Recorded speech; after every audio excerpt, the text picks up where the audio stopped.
Thank you to everybody for joining us for this press conference today to talk about the Senate Judiciary Committee's markup of the Journalism Competition and Preservation Act, which is happening tomorrow. This bill would create an antitrust exemption for publishers and broadcasters and dictate the terms of their negotiations with big tech platforms.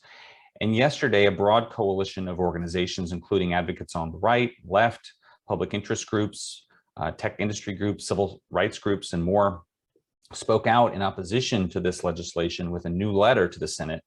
And that letter highlighted that the JCPA would decrease access to public access to information, favor big news outlets at the expense of small outlets, and fund extreme and harmful content. And I'm happy that two of the organizations that signed that letter are here with me today: Chris Lewis, CEO and President of Public Knowledge, and Jenny Rose Halperin, the Executive Director of Library Futures. Both of their organizations have done a lot of work against this bill over the past few years, alongside many other groups.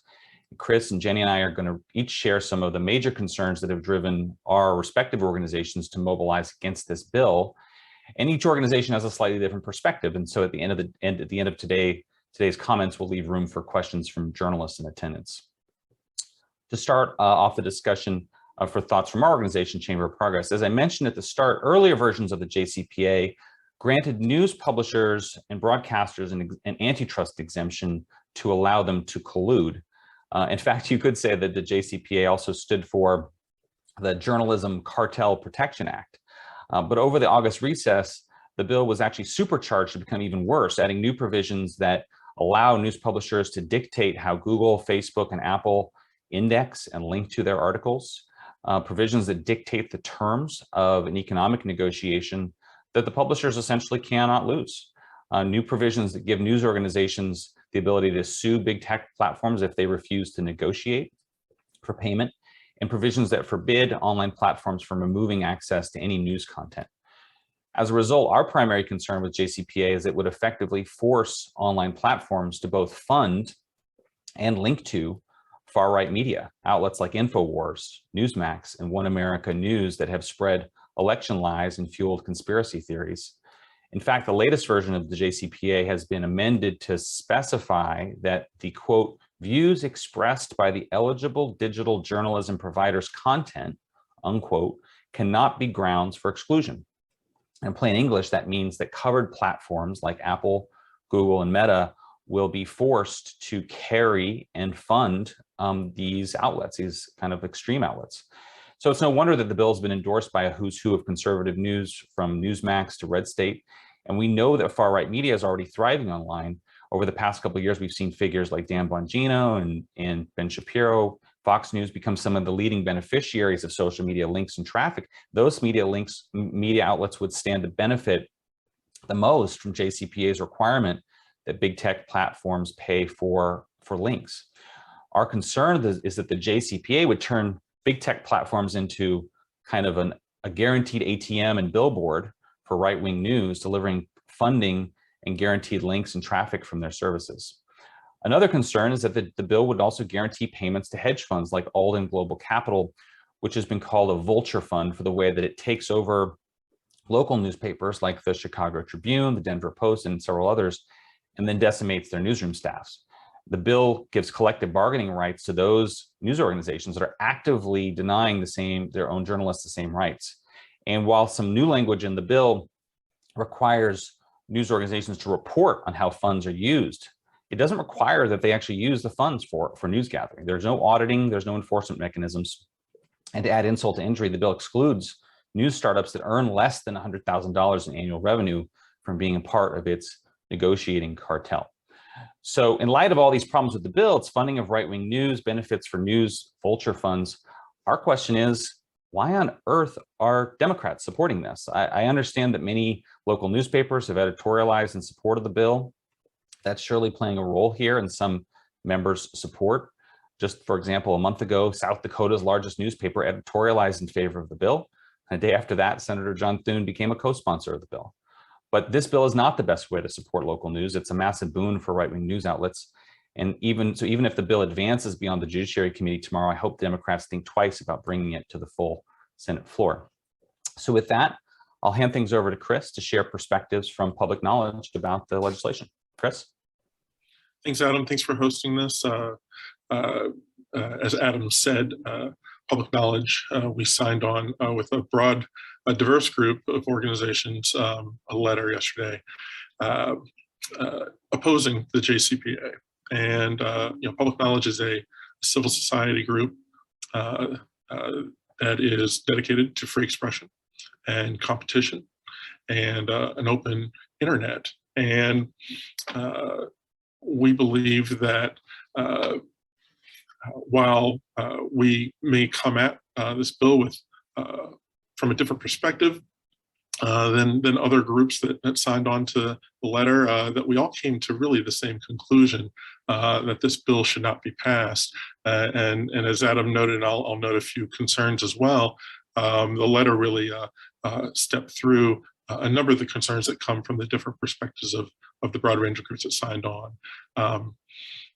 The JCPA is really the wrong solution for the concerns that we share about the threat to journalism. And public knowledge has advocated for years about the growing threat that journalism faces, the crunch in revenue that it faces, that really has been tracked and been a concern even beyond the rise of big tech companies.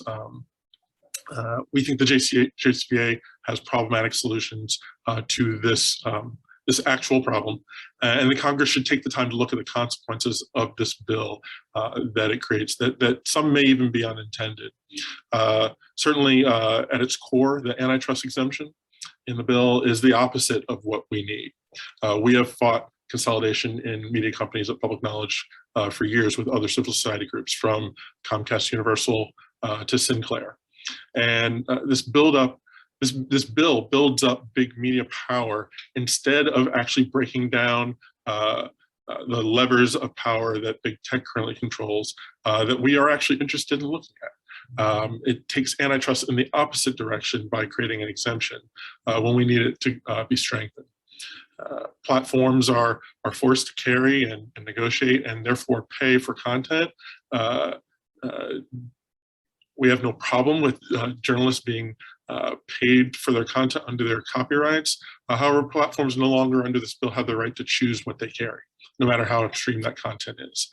There is savings clause language in the bill that prevents new interpretations to copyright law under Title 17. And that protects concepts of fair use, which the court has already ruled makes linking and sharing content legal for the entire internet age. However, the bill then in turn asserts a new right outside of copyright law, a new right to payment. And this new right does not have the limitations that we are used to on the internet that allow for linking and sharing of content by any user and by any website. So this has a really harmful effect for the right to share content, which has made the internet wildly popular and effective as a community organizing tool for decades now, simply in an effort to try to deal with the harms that journalism is facing, the struggles that journalism is facing, and to attempt, I think, in the wrong way, to break down some of the power that we see among big tech companies. There's also an imbalance in how it includes broadcasters. There is language linking the benefit to large publisher, or excuse me, there's language limiting the benefit to large publishers, but not large broadcaster conglomerates. And we wrote a blog about this that's posted on the Public Knowledge website yesterday that you can check out. There's a 1,500 employee limit that applies to publications, but not to broadcasters. So the New York Times, for example, would be excluded with 5,000 employees, but not Sinclair with 13,000 employees. Those media conglomerates also get to double dip. Each digital journalism provider under the definition of the bill gets one vote as a part of the collusion that it creates, but it is defined as either a broadcaster or a publisher. So Comcast, for example, would get a vote for both its publisher content and its broadcaster content for broadcast channels that it owns. And finally, the bill doesn't require, I think Adam addressed this, doesn't require reporting of how the money is used. Sorry, it requires reporting of how the money is used, but it doesn't require that the money be used to hire journalists where the real need is. We see small journalist outlets drying up around the country, shrinking their staffs, and compare that to the CHIPS Act, which actually had restrictions on the use of funds for stock buybacks and pay dividends. So this is a real contrast, and this bill falls short on reaching that goal. These are unintended consequences that Congress has failed to wrestle with, and if they pass this bill, it will unleash on the internet and websites these consequences beyond the dominant digital tech platforms. I've talked with Adam, and he knows, we don't agree on all the solutions looking at tech platforms in Congress right now, but there are solutions out there that that do get at some of the real harms that the internet ecosystem is facing, and Congress should be looking at those things like the Local Journalism Sustainability Act introduced by Senator Cantwell, which creates tax incentives to support hiring more journalists. Ideas like Public Knowledge has put forward, like a super fund for the internet that would, without creating a new right, would help move money from tech companies to a fund to support quality, local, investigative journalism, independent journalism. And there are competition bills, which all of us on the call may not agree on, but that do look at the power of big technology that we are actually very supportive of. You can read more about those at the Public Knowledge website. So thank you for joining us, and thank you, Adam, for hosting this. We think that Congress should seriously take a look at these unintended consequences and reconsider its actions this week. Terrific. Thanks, Chris. And now we'll turn to Jenny Rose Halperin, Executive Director of Library Futures, for your comments, Jenny. Thank you so much, Chris, and thank you, Adam, for organizing this. Before I begin my prepared remarks, I also just want to make sure that I really lift up what Chris ended with, which is that there are other options, that this is not an inevitability, and that this bill does not need to be the only way forward. So my name is Jenny Rose Halperin. I'm the Executive Director of Library Futures. We're a new think tank for the future of libraries, promoting a technology positive future and equitable access for all. Recently, Library Futures completed a collaborative pilot project between Albany Public Library and the Albany Times-Union, the primary source of local news in the area. Albany, which once had a thriving local news scene, has seen the number of local papers shrink to only the Times-Union over the years. Thankfully, the Times-Union were wonderful partners in our work, which sought to build digital equity through partnerships between news sources and libraries. Our project first sought to find a shared why, and we did. Both libraries and local news sources are in the business of providing quality information to the public. I never realized that community engagement of marginalized communities was a common goal for us both, said Diana DiCarlo, the head of branches at the library. The Journalism, Competition, and Preservation Act threatens the shared why that unites news sources and libraries. Research shows that access to accurate, high-quality local news is important to community health, and libraries have long-standing systems in place that increase the public's access to information. Costly and restrictive link taxes like the JCPA will break these systems and penalize the public institutions that should be focused on providing high-quality information resources to their communities. As trained information professionals, librarians are uniquely suited to provide access to and evaluation of the news for their communities. This proposal would take that discretion out of the hands of libraries and public institutions and place it in the hands of corporations and media conglomerates. As our partners at Public Knowledge state, this bill, while well-intentioned, will do the opposite of what it intends to remedy and will hasten the demise of local news in the United States.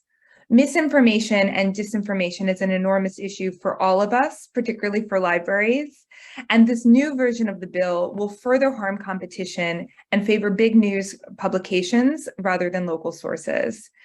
Even further, the new edits will, quote, require Google, Facebook, and Apple to pay and link to virtually every website claiming to provide news, including extreme or proto-fascist news sites. The imperative to break up big tech and big publishing is legitimate. Both the budget and political crunch on libraries around the United States have made manifest the impact of increasing consolidation and corporatization in publishing, including rising prices, extreme content packages, and vendor or platform consolidation. But bills like the JCPA, which, quote, harm competition and consumers, entrench existing power structures, and increase codependence between incumbents are not the answer. Expanded property rights nearly always equals closed intellectual property systems, which in turn limit libraries and public information systems' ability to provide equitable access to information for all. While this bill does not technically expand the scope of copyright, it forces platforms to participate in negotiation and bars them from retaliation, allowing for damages if they do. As I recently stated in the Washington Post about another case, the kind of big publisher pressure on public information systems in bills like this will result in libraries and other public interest communities becoming beholden to the whims of corporation, not individual community needs, and with grave consequences. As libraries, we have a mandate to protect open and fair use of information, and sharing news content is part of that mandate. This retaliatory bill, which will privilege right-wing news sources and hedge funds, will only hurt public institutions. As a community of public interest technologists and policymakers, we need to build a better world and a better internet that educates and empowers a connected, informed citizenry. The JCPA threatens that future. Thank you again to Adam and Chris for inviting me onto this call. And I think next we'll open up for questions. Yeah, thank you, Jenny. Thank you for the great comments. As we get ready to open up the line for questions, I do want to take a moment to mention one more thing, which is the launch of a new campaign that our organization is launching today at the website stopjcpa.com. We've started a new petition there in opposition to the JCPA. Over the last couple days, it's when we've had this petition kind of in beta form, it's already generated 2,000 messages to Congress in opposition to the bill, and we're working to generate even more. So with that, let me open up to questions from journalists on the line. You just unmute yourself and shout out your question.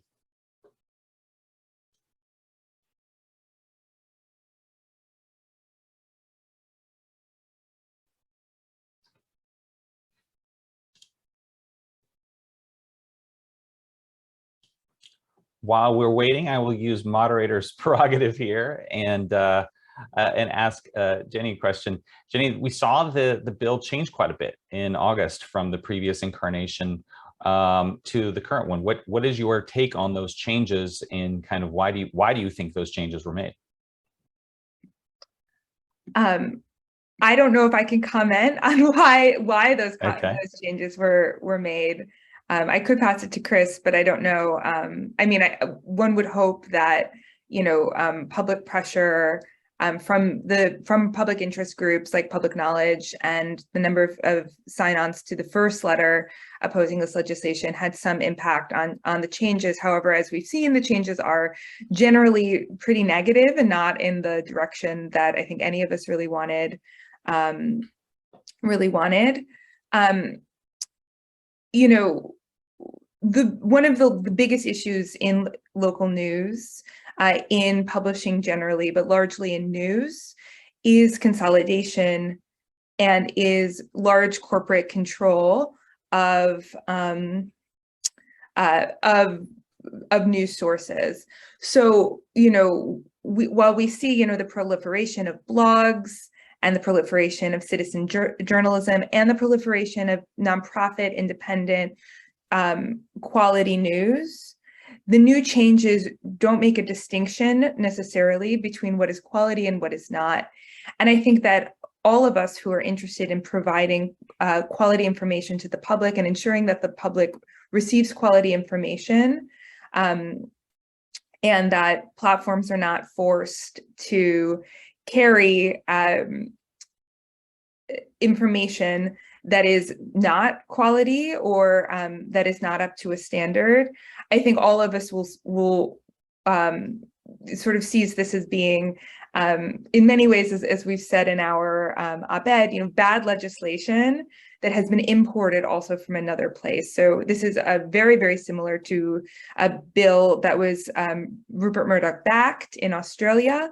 It is similar to the link tax in Europe. These are not good ideas. They have not supported local journalism or independent journalism in other countries. And there's no reason why this kind of a bill should be passed in the United States with the same intention when the outcome, as we've already seen, has not been how it was intended. Great. Chris, do you want to share any thoughts on kind of the bill's evolution? And as you guys at PK have been working on this for quite a while. Right. Right. We have seen the bill evolve over time. I'll pick up where Jenny left off. Certainly, the experiments with similar proposals in other countries, I think, have shown a light on the inadequacies of this approach to dealing with the threat to local journalism. So the reports out of Australia, for example, really do show that many small news outlets have not really had a chance to negotiate fully, and even the targets of their efforts there, Facebook and Google, who we admit are dominant digital platforms, ended up negotiating but never being categorized under the law there in Australia as subject to the bill. So I think as folks watched other countries and how the laws have unfolded there, they see and have tried to adjust proposals here in the United States to make sure that they don't make the same mistakes. I think they've fallen short, and so that's where you see a reporting requirement around how the money is spent, but not an actual requirement about how the money is spent. Certainly. In response to this summer's report from the Copyright Office, criticizing the idea of creating an ancillary copyright. It was good to see that they added savings language around not having this bill impact the interpretation of copyright law, so that hopefully would not be interpreted as a link tax like we've seen in Europe. And yet it does create a new right separate from traditional copyright law that does not have the same sort of protections and limitations that we see. It really does feel like an ancillary copyright without the name ancillary copyright that was rejected at the Copyright Office this summer. So I think those members of Congress who are supporting this see their local news outlets, they see the struggles that they're going through, and they want to do something good. And I think they need to take more time to look at the details of this bill and the unintended consequences that it has. Great. Thanks, Chris. We'll open up again to questions from any journalists on the line. Feel free to unmute yourself and pose any questions to any of our speakers. Hi, this is Dan Papskin from Bloomberg Law. Can you expand on your concerns about the antitrust exemption? Like, what are the potential practical effects of it on news organizations and tech giants, and I guess readers as well? Chris, do you want to take that? Sure, I'll start and then jump in if you guys have thoughts. But we believe that antitrust law needs to be strengthened, not have exemptions. And as I said, we've fought for years, and oftentimes with smaller news outlets, we fought consolidation in the media marketplace. We have seen efforts at the Federal Communications Commission and in Congress to try to allow for joint agreements between local broadcast channels, and it's a fight we've been waging for a while. I believe the power of big tech is real, but to lift up a great power in consolidated media as a counter to that is just the wrong approach to antitrust policy. That if we're looking to break down power, we want to apply it not only to media consolidation in the media space, but also apply it appropriately and carefully towards dominant digital platforms. So this doesn't accomplish that. I think, like I said, it's well intended, but it gets antitrust law in the direction we want it to go backwards. I would just add to what Chris said. I think the bill, the original version of JCPA, was pretty simply an antitrust exemption for news organizations to band together to negotiate in a kind of a cartel arrangement with big tech platforms, but it didn't say much about what those negotiations could really encompass or do. The modified version that was released in August added, I think, 30 pages to what was a 5 or 6 or 7, 8 page bill. In most of those pages, then now have specified in great detail the terms of those negotiations, the fact that the tech platforms have to comply. They cannot withhold content, they cannot sue, or the news publishers can sue the big tech platforms. Now there's a private right of action. And I think Jenny made this point that I think these are all reactions to how this debate has unfolded in Australia and Europe. But essentially, it's now going into a lot more detail to dictate really a kind of a must-carry regime for news on big tech platforms and a must-pay regime. And so it's kind of evolved beyond a mere antitrust exemption to, I think, practically speaking, a link tax and must-carry regime. And so it's become a bit of a, I think, a Frankenstein for how the bill has evolved over the last couple of months. Yeah, I'm just going to agree with that, and also just add that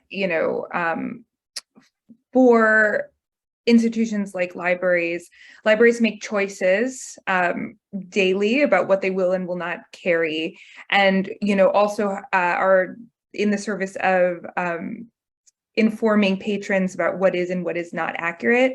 When we did a survey as part of our news project for about almost 1,000 Albany Public Library users, many of them could not tell the difference between a news source and Facebook. So it's almost this question of, is the medium the message? If someone gets a link on Facebook, are they necessarily going to be able to know, is this quality or not? And with these must carry rules, this becomes a question of, are people continuing to share misinformation, disinformation, and information that is not quality and is not in the service of accuracy? And even further, what is the question of, I'd love to hear Chris's thoughts on the issue of facts, of sort of being able to own facts, which it very much flies in the face of the law. But I see, Josh, you have unmuted. Yeah, I have other questions from journalists online. Hi, yeah, this is Josh Sisko from Politico. The supporters of the bill, they kind of push back pretty strenuously about the concept of calling it a link tax, and say that the way I understand it is that, or at least according to them, is that the payments are just to sort of access the websites, and they're still free to choose what they link to, and there's not individual consumers aren't going to be penalized for freely linking to articles. And I know that's kind of a worry about a concern that some have about the bill. And so I was just wondering how you guys would respond. I think they see the term link tax as sort of a pejorative, and I was just wondering how you guys would respond to that. Chris, want to start? I can start, yeah. First of all, I think we reference link taxes because of what we've seen in Europe, where they actually created a link tax, where if you link to another website, someone else's content, that they could require payment for you sharing that link on your website. So that's what we're trying to avoid. With this new right that the bill creates, yes, they are targeting the largest, most dominant digital platforms. But once there is an assertion from Congress that that you are required to pay if you share a link to someone's content, if you share a snippet of someone's content, to promote it, to share it with someone else on a website. That is the law. And so while it's targeted at the biggest platforms, courts will see that. And this is what we really fear. The courts will see that as the law, that there is a value that is attributed and must be negotiated for when you share or link that content. This is a real threat. I don't think it's been wrestled with by the folks crafting this bill. I think they're focused on the demise of journalism, and rightfully so. But it's a consequence of when you create a right in the law, how it can then be applied downstream. And so, you know, it may not have been the sponsor's intent, but it's something they have to deal with as a consequence, or we will be dealing with it when smaller websites, not the Googles and Facebooks of the world, but platforms where people just want to create community and share content, are suddenly being told that they can't unless they pay somebody. I would just add too, I think in addition to what Chris said, it seems to me that the News Media Alliance is dancing on the head of a pin in their objections that this is not a link tax. Does the bill use the word link tax? No, it doesn't.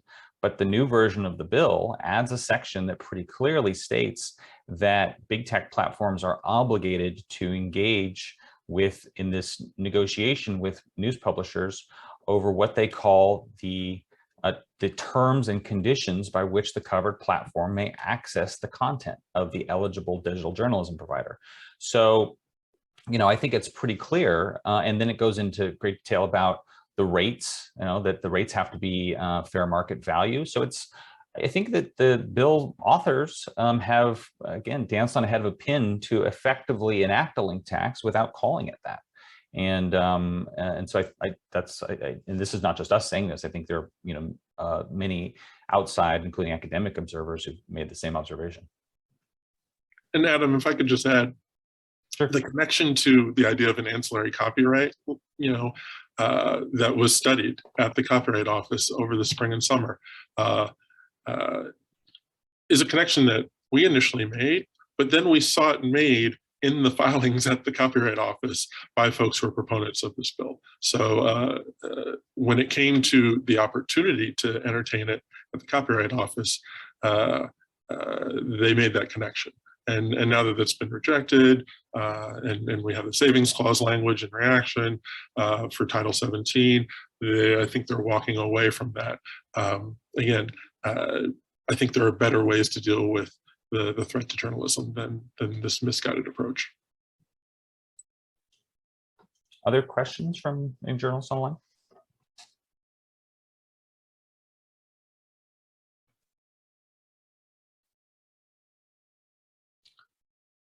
All right, well, seeing no further questions, let me conclude this press conference by again thanking Chris and Jenny for their comments and for their leadership on this issue, and thank all of you for joining us today. Have a good rest of your day, and we'll talk again soon. Thanks so much.